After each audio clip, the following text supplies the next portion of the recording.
일본에 안 가기로 했다고 박수현이 국민소통수석에 얘기했습니다. 이 박수현이라는 사람은 청와대에 있는 사람 치고는 제일 괜찮은 사람 같기는 해요.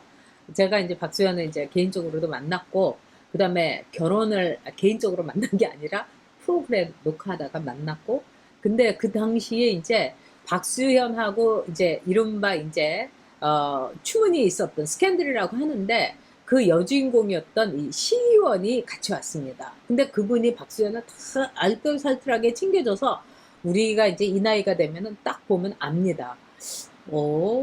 제가 좀 그랬어요. 그런데 그 여성이 나중에 이제 그 스캔들에 휩싸였죠. 박수현이가 국회의원일 때 시의원 공천을 줬는데 그거는 둘이 그렇고 그런 관계여서 줬다. 뭐 이런 여러 가지가 있어요. 근데 제가 이렇게 그날 본 거를 아주 담백하고 솔직하게 여러분께 말씀드리자면 두 사람이 어울려요. 두 사람이 어울리고 박수현 씨는 오래전에 이제 이혼을 했었고 뭐 그런 사생활의 범주고 그 다음에 그 부인이 된 그 전직 시의원 그 여성이 굉장히 품위가 있고 그 다음에 아주 예절 바르더라고요. 그리고 박수현은 뭐 모르겠지만 그 여성은 보수의 느낌이 나는 분이었어요. 그리고 이제 저를 보고 무지무지 반색을 하고요.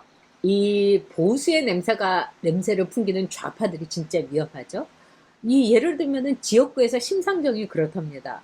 아주 푸근하게 나오고 그래서 할아버지 할머니들도 다 속는데요.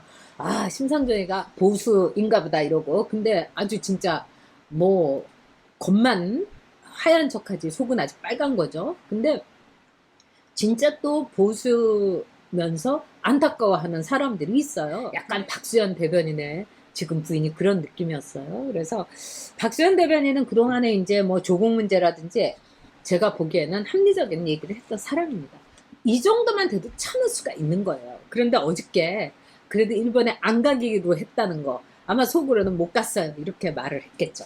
여러분 한번 보세요. 이 일본에서 한마디로 문재인이 오기를 원치 않은 겁니다, 여러분. 자, 문재인은요, 8월 15일부터, 작년 8월 15일부터 계속 일본에 가겠다 이러면서 정말 들이댔어요. 그러면서 일본과 새로운 미래를 열고 싶다, 뭐 대화하고 싶다. 아니, 자기가 반일이니 온통 난리를 치고 무슨 소리를 하는 겁니까? 그것뿐만이 아니에요. 지난 말하자면은 G7 갔을 때는 스가 총리하고 좀 심도 있게 얘기를 하고 싶다. 그러니까 스가가 쟤 돌았나? 아니 도대체 이 사람이 표변을 해도 어느 정도 것이지 정말 한심했을 겁니다.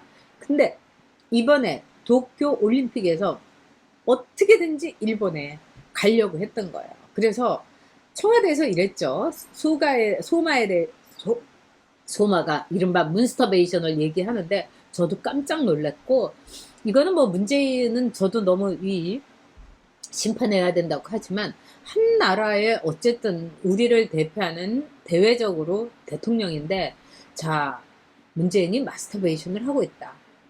정상회담에 대해서 내용은 옳습니다. 문재인 혼자서 막 했지 스가는 딱 보지도 않았다지만 그 마스터베이션이라는 말을 쓸 정도의 그 저열함 또 자기가 여기에 와 있는 한국에 와 있는 공사인데 그것도 총괄 공사하면 여러분 제일 높은 겁니다. 그런데 낄낄거리면서 그런 농담을 하는 거. 와 얼마나 한국을 우습게 보고 문재인을 우습게 보면 그런 말을 하겠나. 자 어제도 말씀드렸지만 제가 어제 누군지 모르겠다고 했는데 생각해보니까 노자였어요. 노자가 그런 말을 했습니다. 최악은요.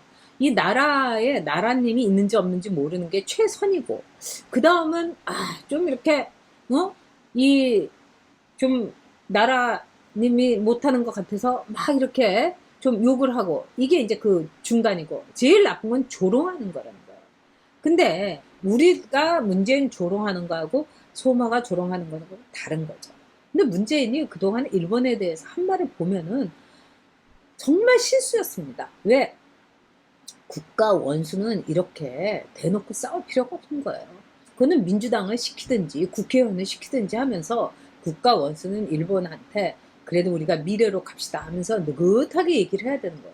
근데 문재인이 혼자서 뭐 김구 코스프레하고 다시는 일본에 지지 않겠습니다. 뭐 노자팬 노아팬 뭐 이러고 나서지 않았습니까? 그러면서 뭘 어떻게 하겠다는 거예요. 그러니까 일본으로서는요, 저거 지금 조금 있으면 정권 바뀔 텐데, 아 그냥 이제 골치 아프다, 보기 싫다, 이런 겁니다. 그래서 제대로 초청도 하지 않았고, 그 다음에 진짜 놀라운 거는 소마를 경질하지 않았다는 거예요. 모태기가 참 유감스럽다. 그리고 아주 스가는요, 대화를 하고 싶었는데, 이건 뭐 누구 뒤통수 치는 거 아니겠습니까? 이번에 문제는요, 일본에 완전히 여러분 뒤통수를 맞은 거예요. 북한에는 그렇게 종북을 하면서 김여정이한테는 삶은 소대가리에다가 저열한 머리 뭐 이런 소리 듣고 나서, 아니 뭐 문스터베이션 뭐 여기까지 연장선상 아니겠습니까 여러분? 종북이죠. 그 다음에 미국에 대해서는 정말 속으로 미국을 너무너무 현미하는 거죠. 그러면서 뭐 베트남에서 호치민이 이겼다고 했을 때 희열을 맛봤다. 이게 문재인의 머릿속에 아직도 있는 거죠. 반일에다가 혐의랬죠. 그리고 중국에다가는 뭡니까 여러분? 굴중입니다. 그냥 굴신을 하는 거예요. 중국에다가는. 와, 자 중국에 가가지고 노영민 부부하고 정숙이랑 같이 이 유빙이라고 해가지고 이 꽈배기 같은 거죠. 이거 흰죽에다가 이렇게 정말 이게 뭡니까? 그래서 피난민 수용소에서 먹는 것처럼 한 나라의 국가 원수가 그리고 똘마니 주중대사 부부 데리고 이게 뭡니까? 베이징 시장도 코빼기도 안 보이고 이렇게 될 가능성이 있는 거죠. 자, 스가는 15분 이상은 못 만나준다고 했어요.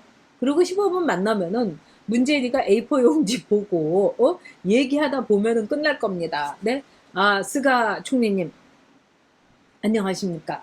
지난번에 제가 잘못했는데 이렇게 너그럽게 이게 뭔 소리야? 뭐 이러면서 이렇게 하다 보면요. 이게 인사말하면 15분 가는 거예요. A4 용지 계속 왔다 갔다 하고 결국은 징용공 문제라든가 종군 위안부 문제 빈손으로 올 수밖에 없는 거죠. 그리고 반도체 부품 수출 규제 이거 좀 풀어주든지 이거 하나만이라도 풀어주면은 가겠다 이렇게 했대요. 청와대에서. 그런데 그것도 노한 거예요. 그러니까 일본은 뭡니까? 아, 쟤 안 오는 게 좋겠어. 그리고 9월에 총선 치러야 돼. 근데 괜히 와가지고 쟤네들 좌파들 코스프레하고 안 한 말도 했다고 하고 이러면 어떡해? 오지 말라고 해. 그래서 소마를 경질하지 않은 거예요. 자, 이 경우는요, 문재인 외교의 최대의 굴욕입니다.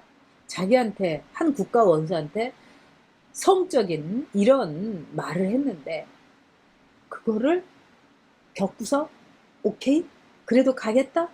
이렇게 한 게 문제예요. 소마 경질한 거? 이거는 뭐, 이런 말까지 했어요? 일개 그 외교관의 그런 말에 흔들릴 한일 관계가 돼서는 안 된다. 청와대에서 이런 말도 했어요. 그러니까 소마 경질하지 않아도 이 반도체 하나만 풀어줘도 나는 가겠다. 이런 거예요. 왜? 미국한테 잘 보여가지고 바이든이 한 얘기도 있으니까 한미일 동맹 안에서 정은이 규제 좀 풀어줘. 이게 이제 문재인의 최고의 목적이었던 거죠. 근데 no 한 거죠. 결국은 한일 관계는 정권 바뀌기 전까지는 이렇게 추락하고 악화되고 파국을 향해서 가는 겁니다. 얼른 한일 관계를 개선하기 위해서라도 정권 바뀌어야 됩니다. 자, 여러분, 이웃집에서 큰 잔치가 벌어졌어요. 근데 그 잔치집에 가갖고 무슨 이순신 장군의 그 글귀를 평소에는 이순신 찾지도 않으면서 이순신 장군 동상 그거 저쪽으로 떼밀고 세종대왕 이렇게 한 그런 사람들이 뭘 이순신 장군 애틋하다고 그렇게 합니까? 네? 그리고 남의 잔치집에 갔으면은 축하를 해줘야죠. 그리고 바로 이웃 아닙니까? 저는 우리나라가 일본에 대한 괜한 열등감이 허연하지 못한다고 생각해요. 그런 점에서는 저도 반성합니다. 일본은 없다. 그는 제가 일본에 살면서 저의 울분과 어떤 열등감의 폭발, 이 측면도 있었다고 생각합니다. 그래서 이제 좀 한일 관계, 아니 이렇게 대한민국이 정말 그때 제가 그랬죠. 우리가 배워야 될 일본은 없다. 그리고 우리는 일본하고 다른 방식으로 일본을 이길 수 있다. 자, 30년 됐나요? 제가 30년은 안 됐네요. 93년에 이렇게 제가 그 책을 썼으니까, 거의 30년 가까이 됩니다. 와, 정말 감동이네요. 근데 지금 우리가요, 여러분, 일본을 앞지를 수 있습니다. 저 문재인 정권, 좌파 정권만 아니면요. 자, 그런 점에서 문재인 혼밥 먹을 일본 편이 두려웠기 때문에, 빈손으로 올 것이 두려웠기 때문에 일본에 못 갑니다.